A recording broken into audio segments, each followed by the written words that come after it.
John Daly with the Imperial Army of Alexander of Macedon at the Hippasus River in northern India. This day in the 113th Olympiad, nasty battle between the Greek and Persian divisions of Alexander's forces, with the Supreme Commander leading the Persian unit against his own Greek countrymen. For 3 days, Alexander's Greeks have defied his orders to go forward into the dangerous lands of India to the east. They insist on returning to Greece. Today, Alexander has called an assembly of the Greek unit.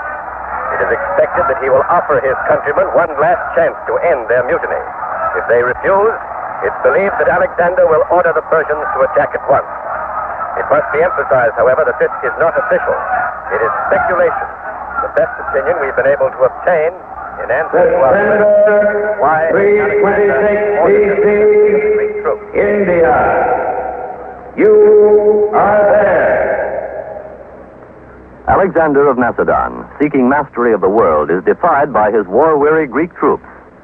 CBS takes you back more than 2,000 years to the climax in the career of the great conqueror. All things are as they were then, except for one thing. When CBS is there, you are there. You Are There, produced and directed by Robert Louis Cheon, is based on authentic historical fact and quotation. Today's broadcast, Mutiny in India, is the last of a trilogy on the life of Alexander the Great.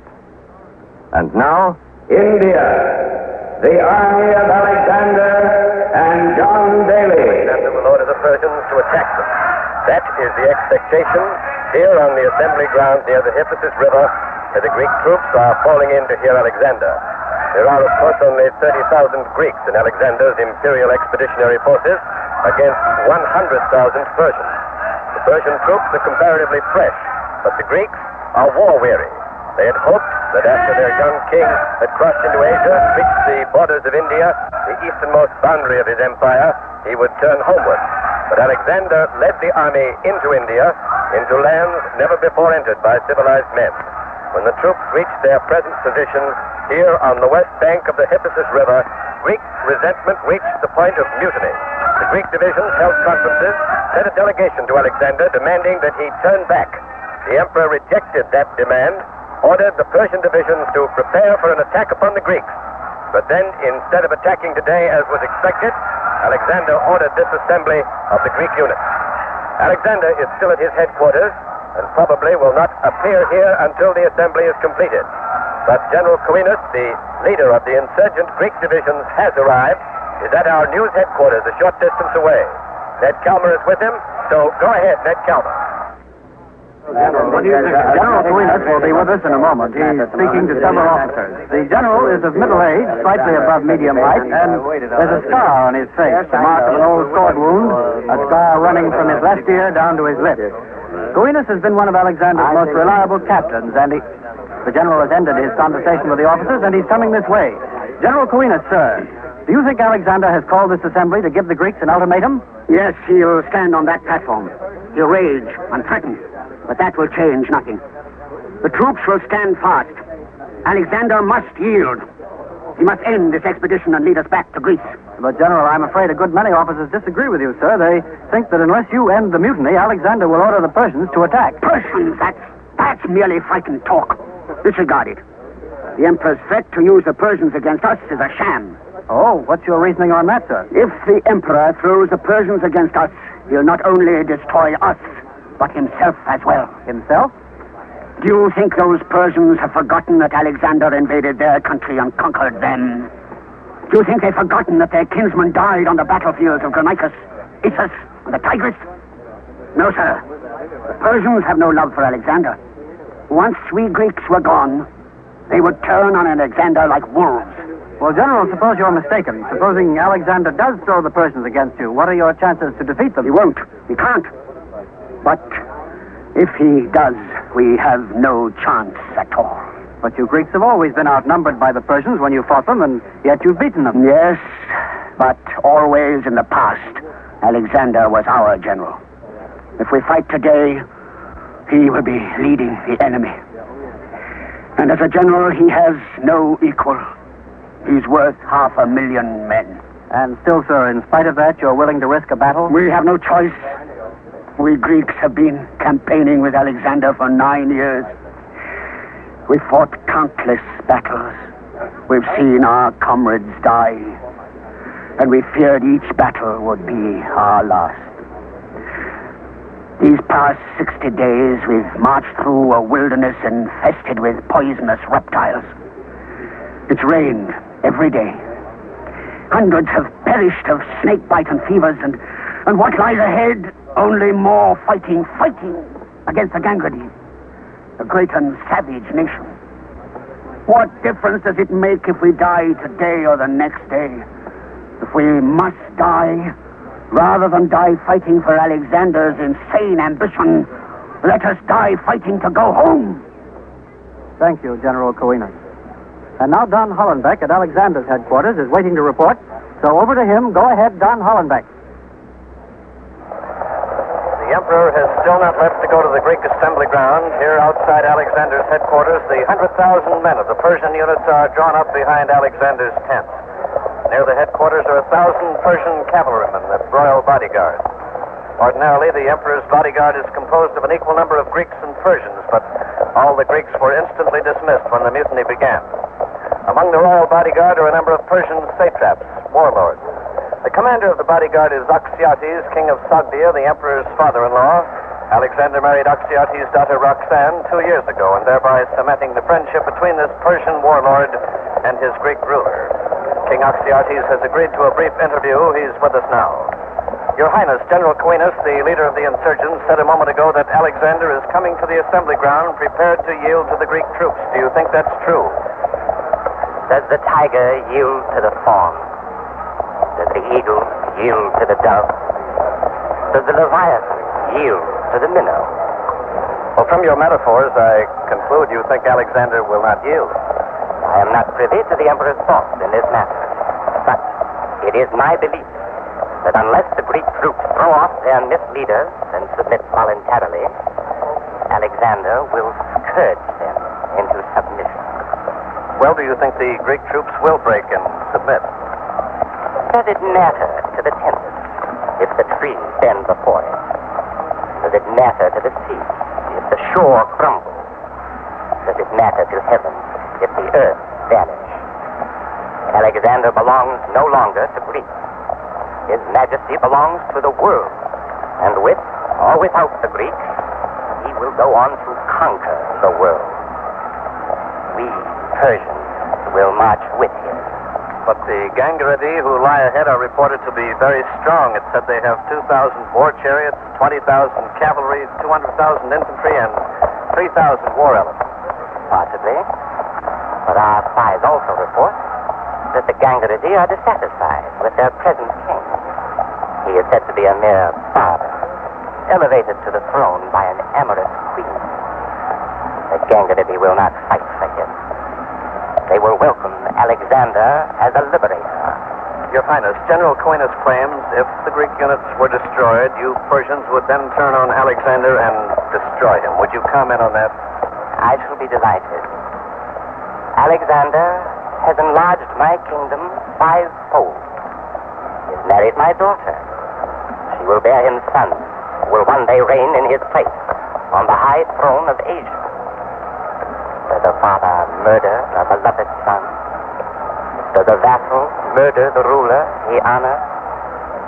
Does the receiver of rich gifts murder his benefactor? Well, King Axiates, excuse me, Your Highness, Alexander has come out of his tent. He wears battle dress. He's made some significant changes in his armor. In the past, Alexander's armor has been a mixture of Greek and Persian design, symbolizing the unity of both peoples. But today, the Emperor's battle dress is Persian from helmet to boot. The Emperor looks weary, older than his 33 years. His face reflects the strain he's been under these 3 days of the Greek mutiny. Alexander and King Axiates and the other Persian satraps have mounted now. Behind them, the trumpets are sounding. Alexander spurs his chargers forward. The cavalrymen dig into the flanks of their mounts, and behind the cavalry, the entire Persian force begins to move. Alexander's riding to the assembly ground with all the Persian divisions behind him, so back to John Daly with the Greek troops. Go ahead, John Daly. From our position here at the assembly ground, we can see Alexander and the vanguard of the Persians coming over the crest of a hill about half a mile away. They're riding at gallop, raising a heavy cloud of dust as they approach. The Greek troops here are watching their king approach. They're silent, resolute, seem ready for anything. The veterans of Alexander's campaigns are standing rank upon rank, 30,000 of them, drawn up by divisions. To my left, the famous companion cavalry, the spearhead of all Alexander's victories. Next to them, the phalanx, Alexander's mighty hammer, which has shattered every enemy line Alexander has met in 9 years of victorious campaign. To the right, the light armed foot soldiers, the most mobile and highly disciplined body of troops in the world. All these men show signs of the hard campaigning they've undergone, especially these past 2 years since the invasion of India. Alexander's bodyguard has halted now at the edge of the field. Behind the bodyguard, the Persian divisions are also coming to a rest. But Alexander alone continues to ride on toward this platform through the ranks of the Greek troops. But the Greeks do not salute their commander and king. They hold him accountable for their suffering. The men are prone thin, wasted by hunger and disease. Their armor is dented and rusty. Many of them have festering wounds. The king of Macedon has reined up before the platform. Quickly, he dismounts without a word to anyone. Without a glance at General Coenus, he's mounting the steps of the platform from which he will speak.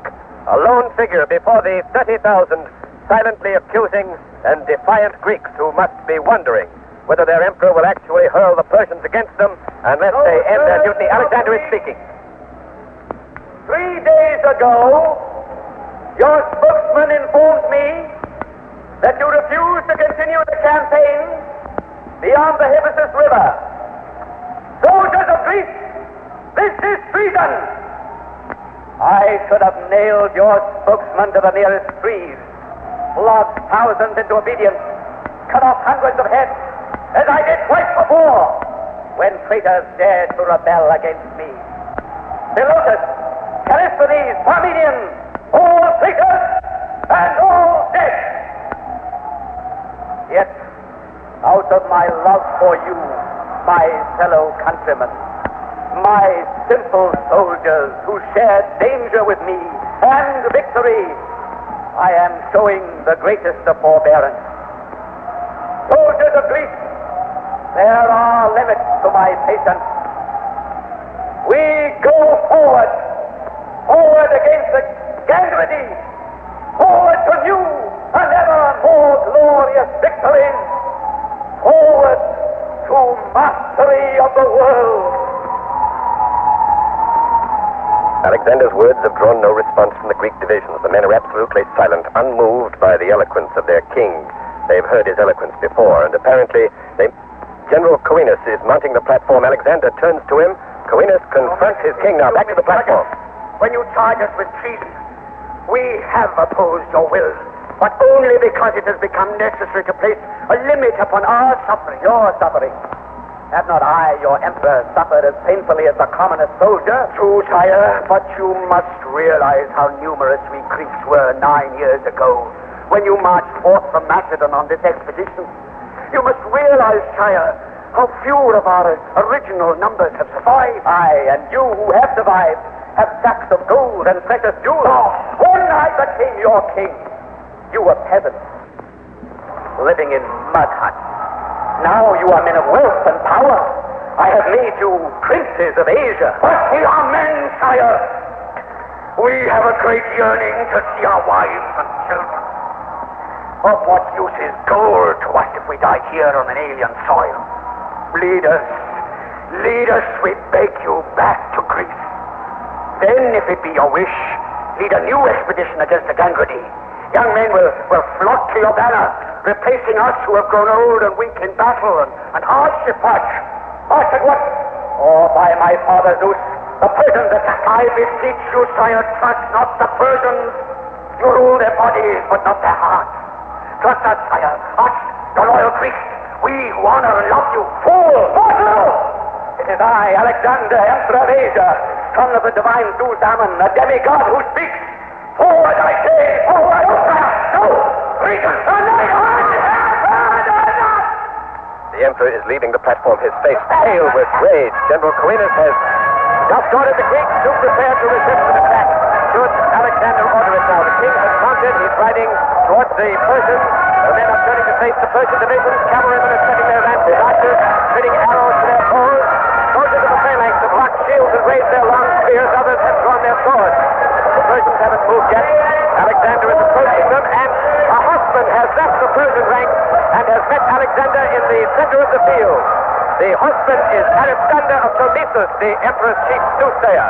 He's talking excitedly with Alexander. The emperor shakes his head, and there is evidently an area of disagreement. This unexpected development comes as a complete surprise. We don't know what it means. Alexander is one of the most celebrated augurs in the world. The two men are galloping. The two men are galloping back here towards the platform, and General Coenus has ordered a stop to the preparations for battle. We don't know. This may presage some startling development. Alexander is the great licensed soothsayer, famous seer and diviner of the will of the gods. He is Alexander's chief augur, entrusted with the making of sacrifices, examining the omens and reading them. On the basis of the omens, he very often advises Alexander on difficult decisions. The emperor has dismounted now at the platform. Alexander remains below. The men are silent again. General Coenus and the Greek units seem to know nothing more than we do about the meaning of this unexpected development. Alexander is up on the platform again. Ignores General Coenus, and once more Alexander speaks to the troops. Alexander has intervened in your behalf. He wishes to demonstrate to you that it is not my will, but the will of the gods that we go forward.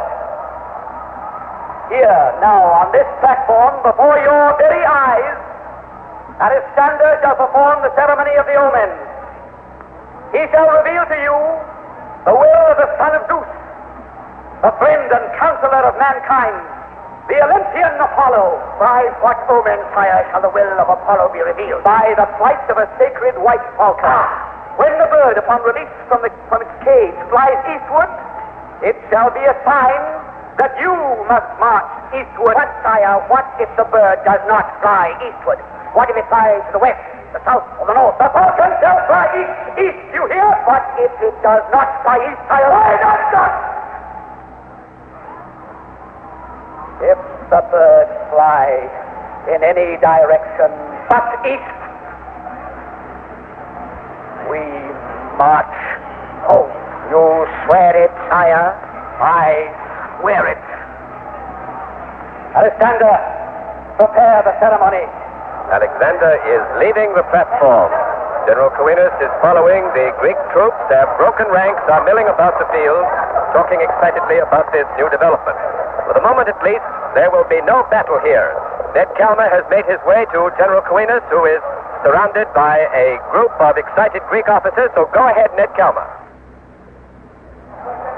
General Coenus, what do you think of the Emperor's decision to learn the will of Apollo in the flight of a falcon? Alexander has yielded. He's broken, just as I said he would. We're going home.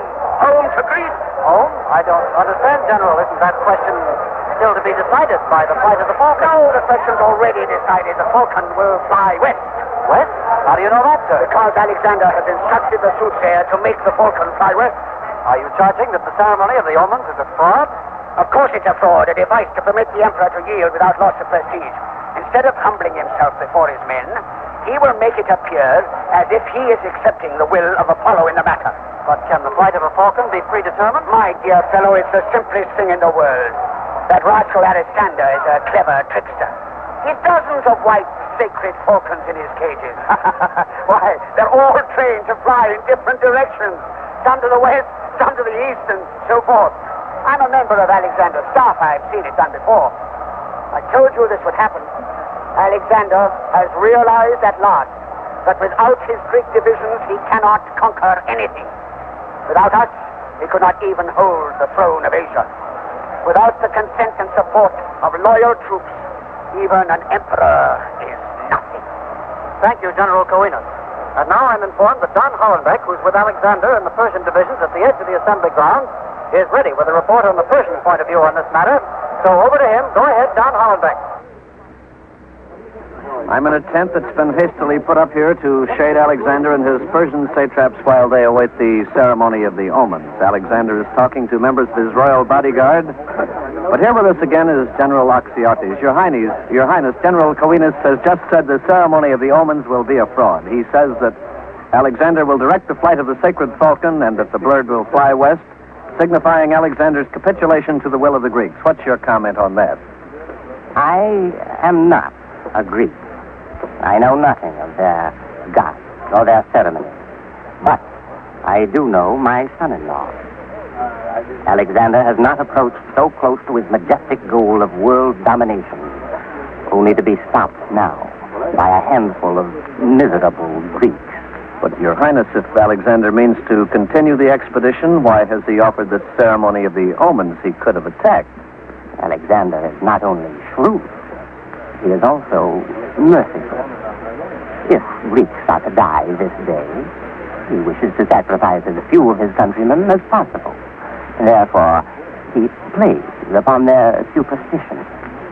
He knows that when the falcon flies east, many Greek soldiers will accept it as the will of Apollo and capitulate. You say the falcon will fly east, and you also think the ceremony will be a fraud. Well, let us not call it a fraud. It is a wise stratagem. We Persians worship the god who rides the blazing sun chariot across the heavens, the supreme Ahura Mazda. But even among us, however, kings have been known to instruct the Magi to, shall we say, assist our god in determining what mortals should do. Do not believe General Coenus. The expedition goes on. Thank you, King Oxyates. And now John Daly reports that the ceremony of the omens has begun, so back to the platform. Go ahead, John Daly. Up there on the platform, the ceremony of the omens has begun with an invocation by a chorus of 12 Greek boys. The chorus is chanting the hymn of Apollo, which begins with the words, "We will sing in praise of thee, glorious son of Zeus, who dwellest on the snowy peak, where in sacred oracles thou hast proclaimed tidings prophetic from the divine tripodic seat." Alexander the soothsayer stands at the center of the platform, wears a white robe girded about the waist by a belt of hammered gold. On his brow, the soothsayer wears a finely wrought chaplet, also of gold. The chanting boys are dressed in white tunics and short white skirts. Their invocation is accompanied by the music of a flute and a lyre, and on a high tripod in full view of the troops is the instrument that will reveal the will of Apollo and the fate of this expedition, a large cage which contains a white falcon. Alexander still hasn't arrived, so let's listen to the hymn for a moment.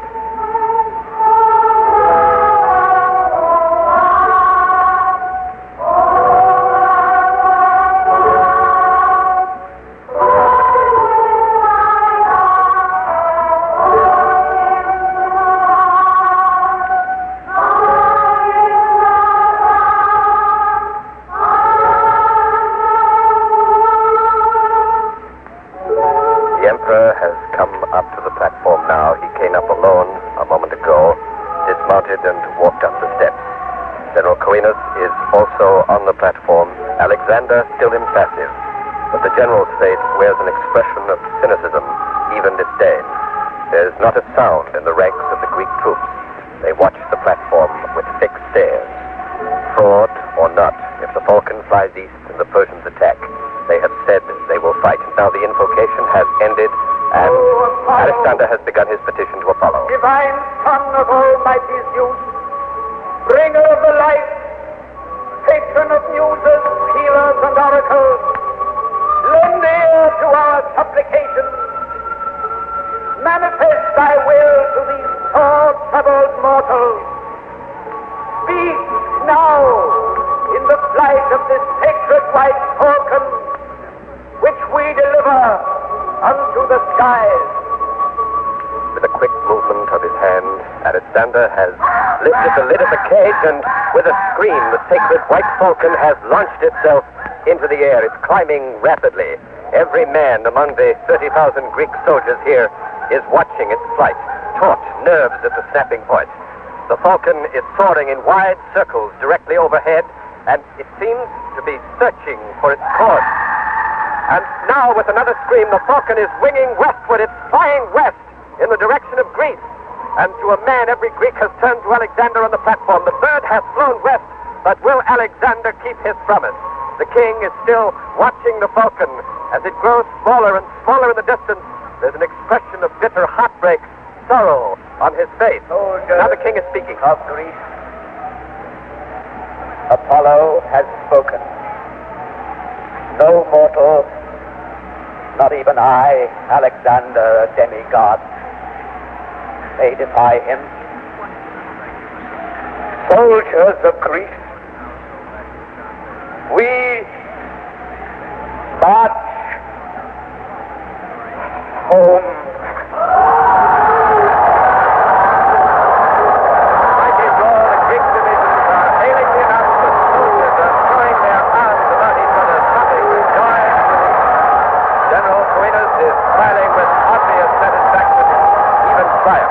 Alexander's officers have surrounded their king, are kissing his hands, his armor, even his feet. But Alexander makes no response. He stands there, a tragic figure, king of Macedon, emperor of Asia, a man who might have been master of the earth, who has now come to the end of his cherished dream of world empire.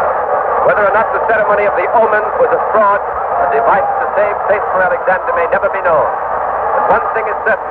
India, Carthage, September 326 BC, India. Alexander of Macedon submits to his war-weary Greek troops and fails to realize his goal of world conquest. Footnote. Alexander did not lead his Macedonian troops back to Greece. He took them as far west as Persia. And there, 3 years later, 323 BC, Alexander caught the fever and died. You have been listening to Mutiny in India, another broadcast in the series You Are There, produced and directed by Robert Louis Cheon. Mutiny in India was written by Michael Sklar. It was the last of a trilogy. Alexander the Great Seeks Mastery of the World. Alexander was played by Richard Waring. General Coenus was Torrin Thatcher. King Oxyates by David Orrick, and the Soothsayer by Guy Sorel. Next week. April 22nd, 1889, the Oklahoma Land Run. You are there. Fine comedy, fine drama on the distaff side are provided every Sunday night by two of America's most talented actresses, Miss Eve Arden and Miss Helen Hayes. Every week, Miss Hayes is heard on the Electric Theater in an outstanding Broadway motion picture or radio drama, while Miss Arden brings you the lighter side of a teacher's troubles as the star of Our Miss Brooks. CBS cordially invites you to hear them both every Sunday night over most of these same stations. This is CBS, the Columbia Broadcasting System.